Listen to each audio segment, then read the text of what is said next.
Γεια σας, είμαι ο Λευτέρης Παπαγιαννάκης και αυτό είναι το podcast του Ελληνικού Συμβουλίου για τους Πρόσφυγες στο πλαίσιο του έργου Reaching για την ενίσχυση της υποστήριξης προς τα θύματα εμπορίας ανθρώπων, που υλοποιούμε σε συνεργασία με άλλους φορείς από τη Γαλλία και την Ιταλία. Το Reaching είναι μια ευρωπαϊκή πρωτοβουλία που αποσκοπεί στην ενίσχυση αντιμετώπισης εμπορίας ανθρώπων στο πλαίσιο συστημάτων ασύλου στην Ελλάδα, Γαλλία και Ιταλία. Αποστολή της είναι η δημιουργία ενός δικτύου κινητών ομάδων επιχειρησιακών εμπειρογνωμόνων που θα εργάζονται σε πλατφόρμες καταγραφής, κέντρα φιλοξενίας και προγράμματα ένταξης. Οι ομάδες αυτές θα παρακολουθούν και θα ανταποκρίνονται σε εξελισσόμενες ανάγκες τόσο των εργαζόμενων πρώτης γραμμής, όσο και των θυμάτων, χρησιμοποιώντας τα υπάρχοντα εθνικά και ευρωπαϊκά εργαλεία αναγνώρισης και υποστήριξης. Ανάλογα με το πλαίσιο κάθε χώρας, οι παρεμβάσεις μπορούν επίσης να επεκταθούν στην υποστήριξη ανηλίκων. Κάθε χώρα εταίρος θα δημιουργήσει τη δική της κινητή μονάδα προσαρμοσμένη στις εθνικές ανάγκες. Μπορείτε να αναζητήσετε περισσότερες πληροφορίες στην ιστοσελίδα του Ελληνικού Συμβουλίου για τους Πρόσφυγες, gcr.gr. Πριν να ξεκινήσουμε, όπως κάθε φορά προφανώς, θέλω να ευχαριστήσω εκ μέρους του ΕΣΠ, το The Press Project, που για ακόμα μια φορά μας προσφέρει το στούντιο για να κάνουμε τη συζήτηση αυτή, και τη Ζωή Παπαδοπούλου και τον Γιάννη Μπάκο για την τεχνική υποστήριξη. Σήμερα είναι μεγάλη, τώρα να πω χαρά, τιμή, μοιάζει λίγο εκτός πλαισίου, αλλά ας το πούμε έτσι, θα έχουμε μεγάλη χαρά και τιμή να μιλήσουμε με έναν άνθρωπο που έχει πέσει θύμα εμπορίας ανθρώπων. Προφανώς για ευνόητους λόγους δεν θα αναφέρουμε το όνομά του, ενώ στη διάρκεια της συνέντευξης και της συζήτησης δεν θα φαίνεται το πρόσωπό του. Θα μας καταθέσει ο ίδιος την προσωπική του εμπειρία και θα μας μιλήσει για τις συνθήκες εκμετάλλευσης που βίωσε και τις δυσκολίες που αντιμετώπισε στην προσπάθειά του να ξεφύγει. Στόχος αυτής της συζήτησης δεν είναι μόνο να ακουστεί μια προσωπική ιστορία, δεν είναι ο σκοπός μας έτσι γενικώς να συγκινήσουμε ή να βάλουμε σε δύσκολη θέση αυτούς που ακούνε αυτό το podcast, αλλά να φωτίσουμε μια πραγματικότητα που συχνά παραμένει αόρατη και για λόγους που έχουν να κάνουν με το ποιος είναι αυτός ο άνθρωπος. Ποιοι είναι οι άνθρωποι, γιατί δεν μας ενδιαφέρει, είναι μετανάστες, είναι πρόσφυγες, δεν είναι δικοί μας, όλα αυτά που ακούγονται κατά καιρούς. Η εμπορία ανθρώπων δεν είναι μόνο αριθμοί. Έχουμε πει ξανά εδώ ότι η εμπορία ανθρώπων είναι ένα πολύ προσοδοφόρο έγκλημα και δυστυχώς λόγω των πολέμων και της μεγάλης αύξησης γεννητικότητας συνεχίζει και προσφέρει κέρδη σε αυτούς που κάνουν τη διακίνηση. Τη συζήτηση θα την κάνουμε στα γαλλικά και θα έχετε την ευκαιρία να την παρακολουθήσετε με υπότιτλους κατά τη διάρκεια της. Οπότε εγώ θα κάνω τις ερωτήσεις και θα προχωρήσουμε από εκεί. Merci d'être ici. C'est un grand privilège pour nous de vous avoir. Donc je commence avec la première question qui semble un peu logique. Pourquoi vous avez décidé de parler de cette expérience? Et est-ce que vous pouvez, ou vous voulez, partager avec nous une partie de votre histoire? Ok, merci. Bonsoir, merci de me donner la parole. Et puis, je suis très content de pouvoir parler en ce moment ici parce que j'ai accepté d'ailleurs de parler parce que je veux bien que mon histoire, une partie de mon histoire, si vous voulez bien, se sache. Et puis que les conditions dans lesquelles on vit soient connues de tous. Du moins par l'État grec. Donc, une fois que j'ai dit ceci, je voudrais poursuivre en vous disant comme quoi je vis en Grèce depuis un bon bout de temps, 6 ans par là. Et puis, bien avant d'arriver en Grèce, je suis parti de mon pays, le Cameroun, passant par la Turquie, pour me retrouver ici en Grèce où je suis, ayant traversé la mer Méditerranée. Je ne suis pas parti de mon pays de mon plein gré, non. Je suis parti parce que j'étais persécuté. Et puis, par la même occasion,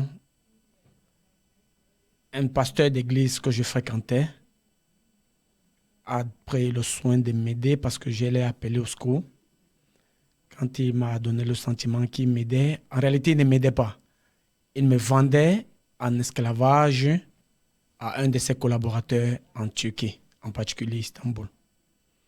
C'est de là que je pars d'Istanbul. C'est de là où j'arrive à Istanbul, je disais tantôt. Et puis, ayant fait, je faisais la vente de sexe. C'est vrai que c'était indépendamment de ma volonté, mais au fil du temps, j'ai pris goût. Et puis, quand je suis arrivé en Grèce, quand je suis parti de la Turquie, autant pour moi, par l'aide d'un de mes clients, je vais l'appeler comme ça, qui était un blanc. Je ne sais pas trop ses origines, s'il était arabe ou quoi que ce soit. Mais je sais qu'il était blanc.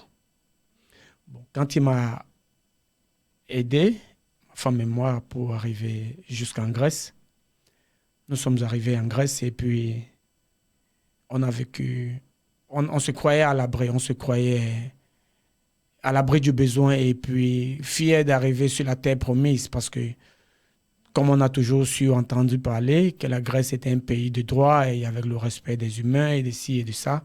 Mais malheureusement, il y a un bon nombre de choses qu'on a vécues qui n'étaient vraiment pas ce qu'on a dû lire dans les livres d'histoire et ce qu'on a appris à l'école, qui n'en était rien de tout ça. Donc voilà pour un premier temps ce que je peux vous dire en ce qui me concerne. C'est vraiment très impressionnant d'écouter le début de l'histoire. C'est toujours à peu près la même chose. Ça commence toujours comme ça, par une volonté d'aide qui est à la fin que de l'exploitation.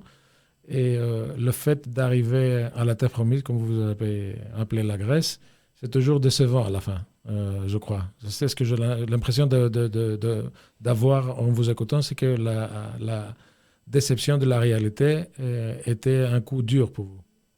Oui, bien entendu, parce que à l'école, on a tous entendu parler de la Grèce. D'ailleurs, la Grèce fait partie des tout premiers pays de l'histoire du monde.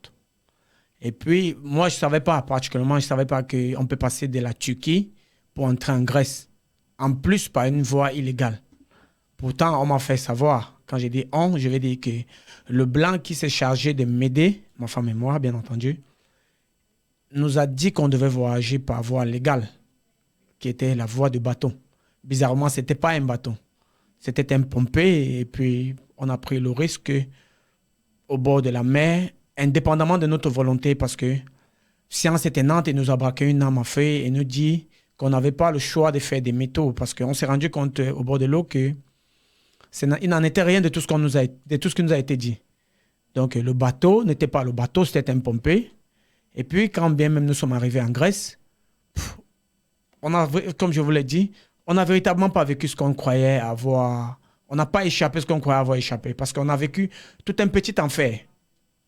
On ne sait donc pas pourquoi. Je comprends. Donc, vous êtes arrivé en Grèce, vous êtes entré dans ce qu'on appelle le système. Est-ce que vous pouvez nous parler un peu de la réalité du système, c'est-à-dire ce que vous avez vécu dans ce système d'asile, le processus, les étapes? Ce que je peux vous dire en ce qui concerne l'administration, je vais l'appeler comme ça, parce que l'administration grecque, notamment le système d'asile, est un peu très lent. D'abord parce qu'on a le sentiment qu'on n'est pas des humains quand on a demandé l'asile. Parce que on peut vous faire vivre un processus d'asile. Moi, particulièrement, je vais vous prendre un cas pour illustrer ce que je vous dis. Je suis arrivé en Grèce le 4 juillet 2019. J'ai fait l'interview, ma première interview sur l'île de Chios. J'ai fait mon interview le 21 septembre 2020. Vous vous imaginez, plus d'un an après, j'ai fait l'interview. Donc, il y a des parties de mon histoire que je le veuille ou non, que je dois avoir oublié, perdu, la frustration, le stress, la peur, tout ce que j'ai vécu n'a pas été pris en compte. Et en fin de compte, j'ai eu le rejet. Ça veut dire que quand vous avez le rejet, vous devez redemander à nouveau, si jamais votre tête plaît à la personne qui est en face de vous, il accepte votre demande ou il rejette. Donc, je ne peux pas me permettre d'accuser le système ouvertement comme ça, mais je voudrais parler sur le plan global en ce qui concerne le peuple grec. Vous aurez la chance de vivre avec des gens en Grèce qui sont bien au point où vous croyerez en Afrique avec vos compatriotes. Et aussi, vous pourrez avoir la malchance de tomber sur des personnes racistes, très racistes, qui vous donneront l'impression de regretter d'être arrivé en Grèce. Et puis tout ça, je crois qu'à la fin, c'est la population qui vote un État, qui vote ses dirigeants, je vais dire ça comme ça. Et puis si les dirigeants font le travail de la sorte, c'est peut-être parce que ça satisfait une partie de la population. Or, moi je voudrais vous faire savoir que nous sommes des êtres humains. Et puis, pour une raison ou pour une autre, quand on se retrouve quelque part, tenez compte de l'esprit humain, de l'humanité, avant de prendre les dispositions de loi qui vous conviennent. Oui, c'est toujours très compréhensible. La façon de discuter de l'humanité, qu'est-ce que l'humanité est devenue, c'est vraiment très clair. C'est une grosse question de l'époque. Comme dernière question, je voudrais savoir comment vous avez vécu le support, c'est-à-dire les services d'interprétation, les services légaux et le support social. C'est-à-dire, est-ce que vous avez trouvé ce que vous avez pensé qui était nécessaire ou il y avait des lacunes qu'on doit combler ou on doit trouver d'autres solutions pour accommoder les besoins des gens? Oui, en premier, je vais dire, en ce qui concerne l'interprétation d'abord, il faut améliorer le système d'interprétation parce que beaucoup d'interprètes ne comprennent véritablement pas la langue française. Ils ont une moyenne, si vous voulez, ils ont une moyenne de 6 sur 10. Et puis, il y a des expressions que quand vous voulez simplifier en expliquant quelque chose, vous avez le sentiment parfois que vous ne dites pas ce que vous avez vécu. Parce que quand vous simplifiez certaines expressions, ça vous amène à passer à côté. Bon, en ce qui concerne il faut trouver des interprètes vraiment aptes en français. Parce qu'en Grèce, j'ai vécu avec des personnes qui sont aptes en français d'ailleurs. Très aptes, au point d'avoir 9 sur 10. Qui sont grecs et non pas français ou francophones, si vous voulez. Donc, on peut régler ce problème-là en trouvant les interprètes qualifiés. Et ensuite, les organismes en charge de soutien pour les migrants, pour les réfugiés, si vous voulez, je leur tiens un coup de chapeau parce que généralement, ce n'est pas facile parce que quand bien même vous venez auprès d'eux, vous voyez toute l'envie qu'ils ont, mais à côté, vous sentez qu'ils ont le feu aux fesses quelque part, même s'ils ne vous le dites pas. Ils partagent votre douleur. Certains vous regardent, vous voyez les larmes dans leurs yeux, d'autres crachent même des larmes, mais ils ne peuvent pas aller plus loin en ce qui concerne l'aide. Peut-être parce que, je le dis encore, peut-être parce que ils ont le feu aux fesses. Mais bon, je vais revenir sur mes propos. Tenez compte de l'humanité. Parce que le monde, nous sommes tous des humains. C'est le même sang qui coule dans nos veines. Donc, ça, c'est ce que je peux vous dire en ce qui concerne cette question-là. OK. Juste avant de terminer, est-ce que vous voulez ajouter quelque chose qui conclut la discussion et les questions qu'on était en train de répondre? Oui, je voudrais dire que merci de me donner l'opportunité de parler. Merci à l'organisation JCA, merci à l'organisation Croix-Rouge. Et puis, je voudrais ajouter une petite chose qui est à l'État grec. Cette parole-ci va aller directement à l'endroit de l'État grec. Parce que moi, j'ai des choses qui me taraudent de l'esprit. Peut-être que ma voix ne porte pas. Peut-être que je ne suis rien. Je suis un morceau de sucre dans la mer, comme le dit le dicton de chez nous. Mais si je peux me permettre de dire quelque chose à l'État grec, c'est que quand vous prenez des lois, quand vous prenez des dispositions, des articles de loi, dites-vous qu'il y a aussi des Grecs qui vivent sur un autre cieux, qui vivent ailleurs. Si on les traite comme vous avez l'intention de vouloir nous traiter, qu'est-ce que ça donnera? Ça, c'est la première. La seconde est de savoir, après tout ce que vous avez vécu quand vous racontez votre histoire, c'est celui qui est en face de vous qui définit si votre histoire est vraie ou si elle est fausse. Donc, si vous êtes s'il est de bonne humeur ou s'il est de mauvaise, vous pouvez vous lever de mauvais pieds, vous n'arrivez pas à raconter votre histoire, l'histoire que vous avez vécue. Du coup, il va estimer que tout ce que vous dites est faux. Donc, franchement, écoutez-nous aussi et puis écoutez nos doléances. Merci encore de me donner la parole. Je ne peux pas ne pas me poser la question parce que vous parlez d'humanité et ce que vous vouliez, vous aurez voulu trouver, ce que vous regrettez, etc. Est-ce que vous avez une vue pour votre avenir? Est-ce que vous pensez, sous ces conditions qui sont vraiment terribles, l'avenir?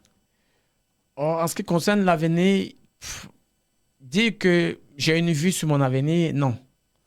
Je sais que je suis un croyant, je crois en Dieu. Je sais que on va beau planifier, mais à la fin, c'est Dieu qui décide. Ça veut dire que même celui-là qui croit qu'il a le pouvoir de faire ci ou de faire ça, à un moment donné, c'est Dieu qui donne la force à qui que ce soit. Comme on le dit d'ailleurs, chez nous, le dit-on encore, je vais vous le dire, c'est Dieu qui choisit ses dirigeants. Donc même le dirigeant, même celui qui est à la tête de ce pays, il n'est pas là parce qu'il est très fort, non. Il est là parce que Dieu l'a choisi.